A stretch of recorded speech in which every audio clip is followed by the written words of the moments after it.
Hello, everyone, and welcome to the Jeffrey Epstein Show. I'm your host, Bobbycapucci, and this is Daily Drop number 131. We're going to talk tonight about L Brands a little bit more and Les Wexner. And we've been discussing Les Wexner at length here on the podcast since pretty much the very beginning. We always knew that he was a linchpin, and even when the case first started, we understood that he played a significant role. We didn't know what that role was at that point, but after months and months of investigation and months of evidence, we all understand that Les Wexner was definitely one of the top figures in this whole entire Epstein criminal enterprise. And that's certainly my opinion after reading all of the evidence and following the case for this long. There is no way that Les Wexner was not involved in what was going on. Remember, while Jeffrey Epstein was doing all the things that he was doing, he was the money manager for Wexner. He was in charge of Wexner's finances. These people were, completely and utterly attached at the hip almost. And for Wexner to come out and act like he has no idea what's going on, and to act like he's never heard of anything like this, how he's never even had any whispers of Epstein's untoward behavior, is just absolutely, positively ridiculous. All right, look. We all understand that Wexner and his wife were complicit in what happened with Maria Farmer. We all understand that from reading her statements and from the different reports that we've seen. And we all understand that the Wexners were hip deep with Epstein when it came to, palling around, buddying around, being close, being tight. And there's really zero doubt in anyone's mind at this point that Wexner had played a bigger role. And it's starting to come out in the legacy media a bit as well. And you'll see how they do it. They do it piece by piece. They don't drop it all at once, and they want you to read between the lines. And that's exactly what's going on here. We've seen recently all the different articles about Les Wexner, and it's gearing up for a full court press against him, I think. And the first step will be when we see Victoria's Secret has been sold off, then we'll understand that Wexner is definitely about to really catch some flack, because the less power that he has, the easier it is for these legacy media outlets to go after him, right, without fear of reprisal. And we all understand that Wexner is part of a group in society that all runs together, and that goes for all of these media moguls. Do you really think that Wexner isn't friendly with the people that run ABC or NBC or Fox News or any of these outlets? All of these people are buddy-buddy, right? Even when you see them arguing, in an interview or whatever, after they're done, they're at whatever the most expensive steakhouse is, sipping down, $500 bottles of wine and yucking it up at your expense. That's the kind of people they are. And Wexner is certainly no different, and we all know that Wexner he played a big role here. And it's good to see that even if it's just sporadic pieces now and they're coming out, in a trickle, what it's going to do, in my opinion, eventually is open up the floodgates, and we're going to see a full court press on Wexner the same way we're seeing on Prince Andrew. And unfortunately for Wexner, he's not going to have the same protections provided to him that Andrew does, because Andrew, A, is not an American citizen, and B, Andrew is a royal, and he's protected by, whatever sort of immunity those sort of people are supposedly, they are entitled to, I guess, in some weird world, because the rest of us look around and we see stuff like this. And even the lady from America who was involved in the accident with this Harry Dunn kid, who ended up taking his life by, driving into the other lane, crashing into his car. The young man died. She claims diplomatic immunity, comes back to America, and she's being protected by our government. And how is that right? Now, I'm not one for any sort of swappage or anything like that, but justice should be served. She should be sent back, and she should face whatever justice she should have to face. And this is what we see with the elites, folks, and especially people like Wexner and Prince Andrew, and obviously this lady, however she got this immunity is a shock to me. She's not even in the military. She's the wife of an intelligence officer, but somehow she gets this sort of immunity. If it was you or I who got into a car accident and God forbid we killed somebody, and do you think we'd be afforded some sort of immunity, or would we have to stand up and face the music? And at the end of the day, that's what this is about. This is about these people thinking they play on a different playing field than we do, when in reality the playing field is level, and they're gonna start to find that out, because people aren't gonna take this anymore. They can't hide it anymore. Now that social media is there, it's right there for all of us to see. They're so brazen about what they do that for so long they were able to, hide their behavior, basically. They'd have shills in the media, or they'd threaten to sue, or they'd ruin girls' lives like Epstein did in the first case with Dershowitz and the rest of his pals. And that's been their blueprint forever. And the thing that's changed it is the fact that you and I can connect to each other directly like this now. The fact that you and I can talk about these issues, and we don't need the middleman anymore. We don't need the media to pass the story on as they heard it. We can go directly to the source and hear what the source has to say. And that's without any editing or any of that jazz.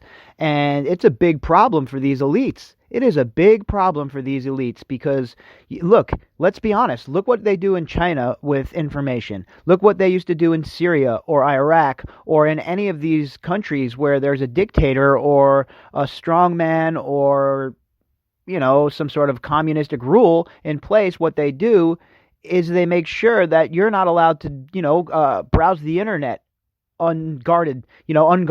They have it filtered how they want it, however the state wants it. So what they're trying to do is keep you away from that information, right? And that's what the people in power have always wanted to do, is keep the people that they're ruling over away from that information. Because once that information's at hand and people start to understand that they're being screwed around and jerked around by these so-called rulers, well, that's when things start getting smarmy. And that's when things start getting real serious. And the good thing for us in America and a lot of Western countries is every 4 years at the ballot box, we can have a revolution. And that if enough people would arm themselves with information and enough people would do the legwork to truly understand what was going on, then we could definitely make a change. And this is the beginning of that, in my opinion. I honestly believe that this is the great American awakening that we're living through right now. That we're seeing people start to wake up and understand the injustice, and understand that for so long we were told that we were the protagonist in this story, that we were the good guys. And in reality, it's not the case. There are no good guys. Everybody's a gray character, including the United States of America. And we need to realize that we need to hold our government accountable for their actions, because it's a direct reflection on who we are as a people if we let them do this sort of thing. And I, for one, have had enough. I've had enough of all of their nonsense, their endless wars, their nation building, all of it. I'm done with all of it, and I am especially disgusted when I find out that at the highest levels of government, people were enabling somebody like Jeffrey Epstein. It is absolutely disgusting to even think about. I don't even have words to explain, folks, how depressing and sad it is to realize that the United States government, or, maybe not look, I don't want to say the government as a whole, because that's silly. I don't think they sit around in Congress and Senate and everyone gets together and they're like, all right, we're going to run Jeffrey Epstein as an asset. When I say the government, what I mean is all of these unchecked bureaucracies, all of these agencies like the CIA, the FBI, the NSA, et cetera, where there's no elected officials. Everybody there is appointed, and most of them there for tenure and for life. And they have these policies and they have these ideas that they think are right. And running somebody like Jeffrey Epstein as an asset is just, a common everyday occurrence for people like this. If it can justify the means to the end for them, and they feel like they can get some information that will be valuable politically or geopolitically, so that they could, they're able to direct whoever they hold the information on to do what they want that person to do, well, that's real power, folks. That's when you truly have the power, because you can stay in the shadows and you can direct things and you can mitigate the fallout, because you own these people. And how do you own them? Information.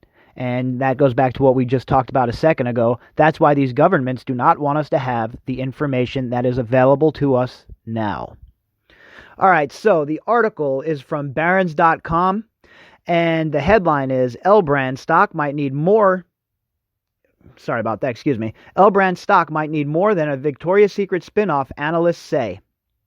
by Carlton English. It was reported Sunday that the company was looking to sell the struggling Victoria's Secret to private equity powerhouse Sycamore Partners. The report was a boon to L Brand stock, which has been under pressure for the last several years as shoppers abandon Victoria's Secret sexed up image in favor of brands that stress comfort and body inclusivity. Yep, and we've seen that. We've seen that there's been a big movement towards that sort of inclusivity in our society.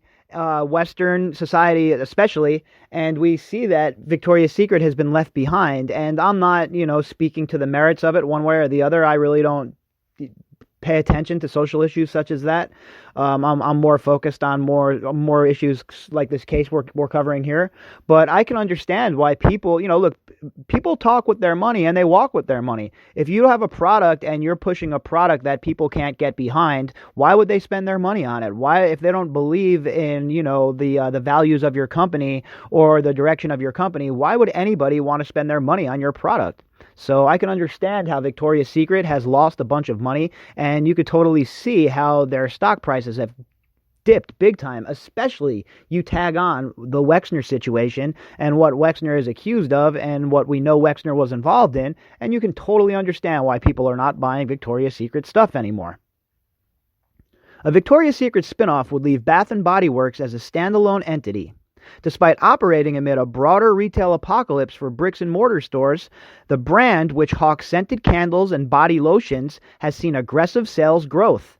And again, look, that's a safe brand, right? Bath & Body Works. You're not selling lingerie. You're not sexualizing something. You're selling candles, et cetera, body lotions, whatever else they sell in there. But that's a store that's definitely a moneymaker. That's a store that you can rebrand. That's a store that you can shake the stink of Jeffrey Epstein off of. You cannot shake the stink of Jeffrey Epstein off of Victoria's Secret at this point. There's just no way. There is just too much that has occurred, and there is too many stories that have come out about what Jeffrey Epstein was up to in regards to Victoria's Secret and using his access to those models to abuse them, for them to ever be able to shake that stink off. So I think it's I could see how Bath & Body Works could still be a profitable entity going forward, but there is no way, if it has Victoria's Secret dragging it down, that it's ever going to truly be able to prosper.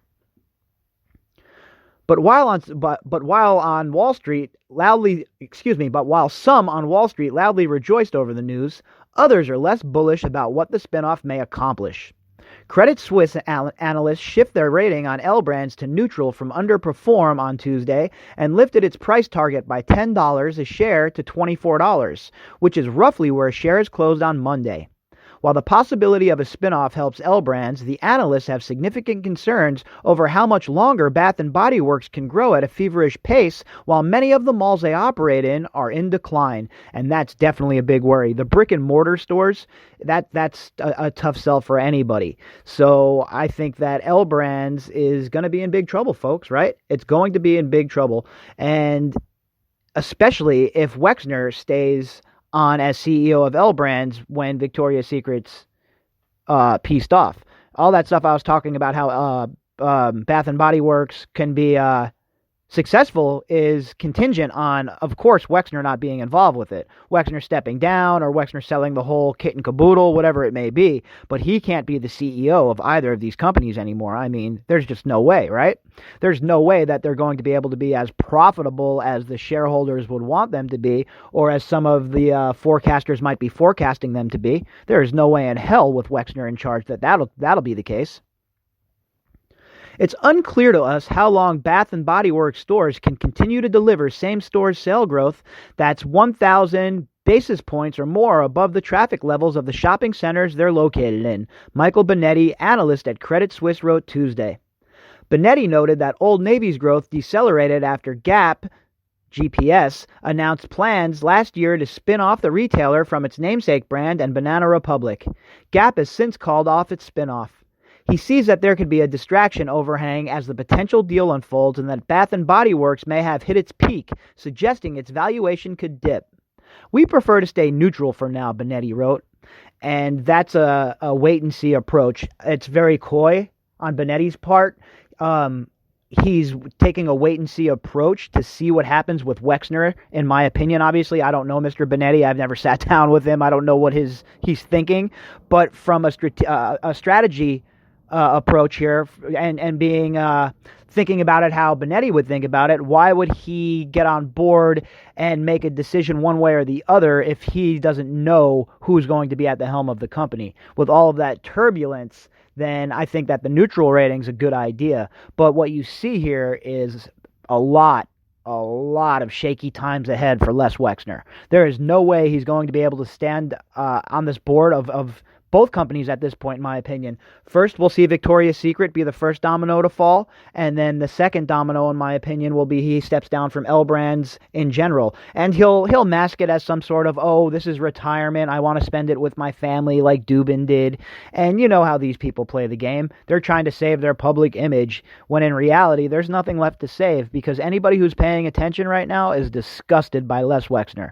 And to see him have his company going under this all of this transformation and all of this upheaval, I'm honestly, folks, I'm happy about it. He deserves it. He deserves not to have a restless night the rest of his life, and he deserves to think and to feel what it's like to have the walls close in on him, because he was involved in enabling Jeffrey Epstein for way too long, and he played such a pivotal role in what was going on with Epstein and Ghislaine Maxwell and the people who handled all of them, that he needs to face the music. There is no way that this guy should be able to slide off into sunset and just, never be heard from again, or nobody talks about him, or he has this, noble retirement, because he certainly he didn't care what the survivors, how the rest of their lives were going to be. He didn't care what Maria Farmer was going to have to deal with the rest of her life. He didn't care about any of that. So now it's time for, Hammurabi's Law, an eye for an eye.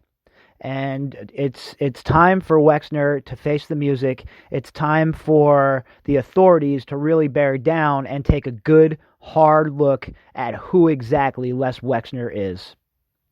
If you guys would like to contact me, you can do that at bobbycapucci@protonmail.com. That's BOBBYCAPUCCI at protonmail.com. And also, if you would like to help support the podcast, you can do that by clicking on the GoFundMe link that is inside of the description box. All right, folks, I'll be back tomorrow with 3 episodes. We're going to talk about Gwendolyn Beck tomorrow.